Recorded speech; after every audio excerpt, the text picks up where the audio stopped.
Hi girlies, welcome back to Sass with a little bit of class. I know we're all meant to be in the Christmas spirit just now, but if you're still watching this, I'm going to guess that you have an empty seat at your Christmas dinner table as well. So yeah, keep listening and you might be able to relate. If you were lucky enough to meet my gran, you would know that she was the main character. She was the party host. She always went above and beyond for everyone and anyone, whether you were a stranger or a family member. Like, she treated you the same. She was always out and about. She was always in the town, always on the bus. I remember, like, every time I'd be at lunches at primary school, like going to the shops for lunch, I would always like look at the 32 and be like, that is my gran on there. And even now, even if I see a bus, I remember where she used to stay, I'll still look. And that's just like the wee 8-year-old in me being like, is my gran on there? Just these wee habits, they just stick with you. And even when she was ill, she was always still up and about. She was always doing the most. She was always phoning my mum and dad being like, I'm waiting to nip up. Do you need anything? Milk, bread, anything? She was always coming up with little snacks. She was like a celeb. The shops were literally a 5-minute walk away and it would take her about half an hour to get there and then another half an hour to get back because she would stop and speak to everyone. Everyone wanted to know how she was. Everyone wanted like the latest goss. She always had great stories to tell. Yeah, she was an absolute gem. Everyone loved her. I'm so grateful that I'm such like a person of memories, and I remember like every little detail. I remember how her house looked. I remember how it smelled. I remember the noise the door would make as you walked in.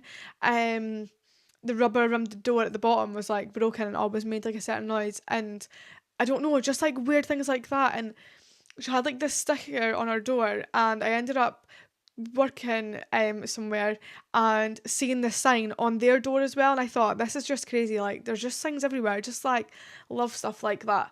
But yeah, I always remember going in. One weird thing is she was always out, but when I went in, when I needed her, she was always in. In the morning, she was always on the bus, going away in Tim. She always had her laptop with her. She was a little business gal. She ran a couple of pubs. She organised like functions and things like that. Oh, she was just a wee star, and she was always busy. That was one thing. Like, I never seen that girl just sit down and chill unless she was playing bingo on Facebook. But yeah, she was just fab. And I'm so glad that I remember like the small details. Like, I remember like what bath mat she had and the feeling of that on my feet. It was like the fluffy ones with like the memory foam. Oh, I hate the feeling when you're wet and then you stand on that. Anyway, just like wee things like that. I just remember like going in. She had this glass mat. It must be like a tea bag mat. I don't know. She used to put like a little teaspoon on it after making her a cup of tea. She had sweeteners. I used to always go in, sneak in, and scare her in the kitchen as she made her cup of tea. She was always in the kitchen. She was always busy. She was just a wee gem, honestly. Like, she is my absolute idol, and everything I do, I just like think, will she be proud? Like, would she do this? I wonder if she done this, or I wonder if she's been here, and just things like that. I'm always like thinking about my gran. Another thing I don't like is the whole like, say when it's your birthday and they're like, oh my god, your gran would be so proud of you. I'm like, but you actually don't know that. Do you know what I mean? Like, she passed away when I was 12. I literally hadn't done anything with my life. Like, I had left primary school and went to high school. But I was literally in like I feel like I was only a couple of months into first year when my gran passed. So I'm like, did I make you proud? Because after that I started bunking and hated life. So yeah, I kind of spiraled from there. One memory I do have from school, right after my gran passed, was in the hospital when I was visiting my gran. One of my supply teachers, or like support worker teachers, I'm not really sure what they were. You know, the people that like help in class, support assistant teachers or whatever. Anyway, one of them actually worked in the hospital too, which I was mind blown. Age 12, I was like, whoa, how have you got 2 jobs? Weird. Anyway, I thought teachers like lived at school or something. No idea. Anyway, seen her, she came and gave my gran like water and just said hi to me and things. Then, maybe about a month later or something like that, after like obviously the Christmas break and things, I went back to school. She seen me in maths, and I can't lie, I was just holding my shit together, right? I'd obviously just went through that, and I was just had a funeral and things, which was like after funeral was into the new year because it was so close to Christmas. So it was all still raw, do you know what I mean? Like, it was only like a month after I'd seen her. And my gran was, I imagine, was in like an intensive cancer unit. Okay, so this is the question she asked. She came up to me in maths. She sat right next to me, which was a minute in itself, okay? I was too cute for school. I do not need a support assistant, teacher, whatever, sitting next to me trying to help me. No, thank you. Anyway, she came and sat next to me anyway. And she was like, oh, I've noticed that your grand's not been in the ward for a couple of weeks. Is she okay? Where is she? I'm sorry, right? Excuse my language, but who the fuck says that? Right? So little me, right? 12-year-old, I'm angry. I'm actually 13 at this point. I'm angry at the world, right? I'm a teenager, okay? I literally hate everyone and anyone, and I hate anyone that's either old enough to be my gran, looks old enough to be my gran, or has a gran. I basically hate everyone, okay? And anyone who looks at me or bereaves around me the wrong way, I'm off. I'm kicking off, okay? She said that, and I just go, I don't even know what I say, but I remember just storming out. And then she comes up to me after class. She must have just, and then I think I maybe just went to the toilet, got a drink, and then came back in. And she wasn't there, rightfully so. I would have probably had her head off. Then after the class, she pulled me aside and was like that. There was no need to react like that. Maybe you need counselling. Maybe you need better training to how to be an assistant teacher, because that was shocking. Who asked someone whose gran was in a cancer ward, right? Oh, where's your gran? Where the fuck do you think she is? Do you know what I mean? I'm sorry? Ask one of the nurses. Don't ask me. I'm 13 years old. I'm on the verge of a mental B here. Do you know what I mean? I'm like barely getting by. Anyway, after that I started bunking, which I say fair dues. I cannot chance having another class with her. I can't. And I can't really say to my mum and dad, I don't want to go to school because the teacher asked me this, because they would kick off. They're going for a lunch now. I'm just trying to get by, okay? So I just stopped going to school. I just started bunking. What else was there for me to do? Literally nothing. I hated everyone, including, honestly, between me and you, including myself, until literally last year. This took me a whole 10 years, right? Like I was saying with grief, you can kind of tell as time goes on, you can expect it more, you can predict it, and things like that. Last year, I didn't predict it very well. It was 10 years, obviously, last year. Me and my little brother's age gap is 10 years. So last year, he was literally the age I was when I lost my gran. And thankfully, touch wood, my little brother and sister have not had a massive loss in the family, which is actually amazing. I'm so grateful that they haven't had to experience that, because, oh my goodness, does it take its toll, okay? 11 years on, still struggling. Anyway, looking at my brother being 12 at this time on my gran's remembrance, and I was just like, that was me. Like, he's literally the age I was, and I thought that I could have changed. I thought I could have helped in some way. I felt responsible. I felt it was my fault that I didn't do him enough. I didn't say enough. I didn't really ever speak to my gran about what she was going through. My gran didn't tell me. My mum and dad actually told me, and then my gran had bought me a strawberry tart from Bain to then give to me after they had told me, to make me feel better. My gran had cancer on and off, so I got told a few times. The very first time, I can't remember. I remember like stories that they told me, that things that I said after, like I had a princess doll and my gran had breast cancer, and she was talking about the procedures and things that she could have, and I basically covered one of the princess's boobs up, and I said, oh, so this will be you, and said that she'd be like a princess with one boob. But anyway, don't know, she told me that quite a lot. I think that meant a lot to her that I called her a princess. So I'm just a little darling even when I was young. So that must have been around about the first time that I was told. But at 6 years old, or however old I was really young. You don't understand. Like, I had no idea what that meant. And obviously I had some understanding of how my gran might look and how she might change and things that she might have to go through. But yeah.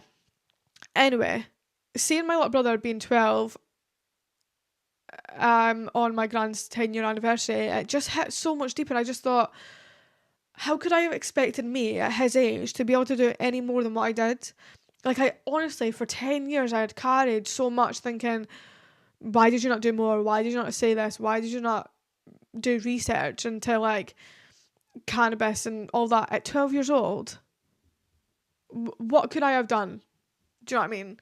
And to be honest, what could anyone have done at any age? Do you know what I mean? Like, I just feel like I was so harsh on myself, and I do definitely still have days, weeks, that I am harsh on myself, and that I think, well, come on, you were 12, 13, you could have done something, could have said something, but I didn't know what to say, and my family was never really like a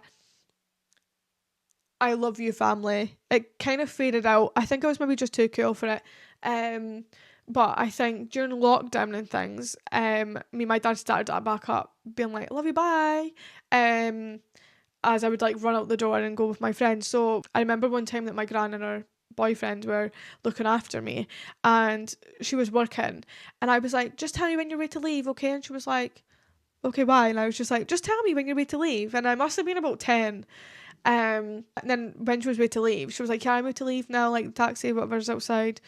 And I was like, okay, went downstairs, gave her a cuddle, and I said, love you, have a good day at work, or have a good night at work, or whatever. And she was just like, I remember her telling everyone like I'd done that, and it was just like such a big thing. Because we didn't really say it, and I remember I always used to sleep in the same room as my gran when going on holiday. And I always remember having the feeling to be like, just say like, love you night. And I just couldn't. I never ever did it because I just couldn't. I was just like, and then we have like that ball in your throat and you just can't, it just wouldn't come out. I just couldn't say it. It was just like an awkward, like shy thing. I just could never. And I don't know. We're just not really like a kind of family, but I'm really glad that we are now. Even as if it is in like a jokey way, we know that we still mean it. So yeah. I'm gonna say I started that and I've made the family more open. But we're just kinda like that, like we don't really show emotion. My mum's the opposite. My mum's proper like cries all the time and shows loads of emotion, but the boys in my family, I feel like all the Williamsons are kinda reserved, and I've got that too. But that kind of leads me on to one of my biggest regrets in my whole entire life, and I feel like actually people close to me might not even know this. But on the day that my gran passed, we were actually all round at my gran's house. So my nan was there, my mum and dad were there, my uncle was there, I'm sure our boyfriend was there, like my cousin, like we were all round at the house, I'm sure. And as we left, I didn't say bye. I just walked out. And I still remember because my mum stopped and my mum gave her a kiss on the forehead and things as we were leaving, and I didn't. I can't even remember if I whispered. I don't even know if I went bye. I can't remember, but I remember just being like, I don't know if it was like I didn't want to wake her, like she was sleeping peacefully. I don't even know if I even thought. I just kind of walked out the room. So that's something I regret as well, and something that I blame myself for, which it was my fault. I didn't say bye, but I really give myself a hard time about that. As my gran was getting more sick, she ended up in like a wheelchair and she was unable to like do basic things for herself. So I was obviously the favourite, the chosen one. So I got the pleasure of like helping her get dressed, picking her outfits and tying her shoelaces and pushing her about in her wheelchair in the town. And oh my goodness, you think Primark's stressful now. No, when you've got a big coat on, your bag falls off your shoulder, try pushing a wheelchair. Oh my goodness. If you do that, heart goes out to you because that is stress. And remember as well, like if the lifts weren't working, you'd have to go out the shop to then go up the stairs to then go back in. Oh, it was a disaster. It was so bad. You would go past the clothes and it would all fall on the floor. Maybe I was just a really bad driver, possibly. But yeah, another memory I have is my gran's house was like Santa's grotto. Like it was wild. There was big, massive Santas that like sang and moved and would dance and that. And I remember I would like be really little and I would like, I don't know if I was scared actually. I feel like I was scared and then I would dance with it as I got a wee bit older. But yeah, honestly, like Santa's grotto, like things hanging from the ceiling, like it was wild. But it was so good, and I actually wish that houses looked like that now. I mean, I could make my house like that, but it's a bit of effort, do you know what I mean? Ralphie would go wild, Ralphie wouldn't even step foot in the house. I feel like even years after, it still affects. Like, I was working at a call centre and had to quit because why are these 80-year-olds phoning me because their peaches are mouldy? Like, my gran literally died, and you're phoning me because of that. My gran would never. She probably would, actually. But my gran would never. I would see that their birthday on the account and I would just take the year off. I go, I don't want to look at that. And I would just like I would just remove the year. So, and I would, every time I would see a birthday and it was in like the 1950s or something, I would calculate if they were older than my gran, and if they were, I was like, no. In the nicest way, why are you still alive and my gran's not, and you're phoning me because of you haven't got your points for your shop? What's going on? Do you know what I mean? So yeah, I had to leave there because it was not good for the mental, to be honest. I find that a lot, like even when I used to get the bus and things, and I would see like little kids be really cheeky to their grands, and I thought, that would really annoy me. How could you? And like, if one of my friends is like falling out with a gran, I'll take the grand side, of course, because I just have a I have a soft spot for little grands. I just can't. Sorry, I won't side with you with that. Um, Even like I've known people that their grands want them to go on holiday and things, and I'm like, go, and they're like, no, I can't. Like, it's Australia and it's like a long plane and it's for like 3 weeks and I can't leave my work for that long, and I'm like that. Do you know what I would do to go on holiday with my gran for 3 weeks? I would give an arm and leg for that. I would literally give anything. I just have a wee anything to do with a gran. I'm just like, yes. The answer's yes. Go do it. So yeah, if you do have your gran at your Christmas dinner table, um, give them a wee cuddle from me, will you? So yeah, if you did know my Granny May, then you're one of the lucky ones, and congratulations. This is a little picture of her. I don't know if you could see it. So yeah, have an amazing Christmas. Sorry, this is a bit doom and gloom, and we're meant to be like in the Christmas spirit and all, but I just felt right with it being the 20th today, her remembrance, and it being the 20th episode. It just felt right, you know. Have the most amazing Christmas, and I'll be back next week for a more happy, cheerful, Christmassy ep, where I'll be telling you all the Christmas debrief. I actually get asked all the time, like, what is Christmas Day like? Is a Christmas Day baby?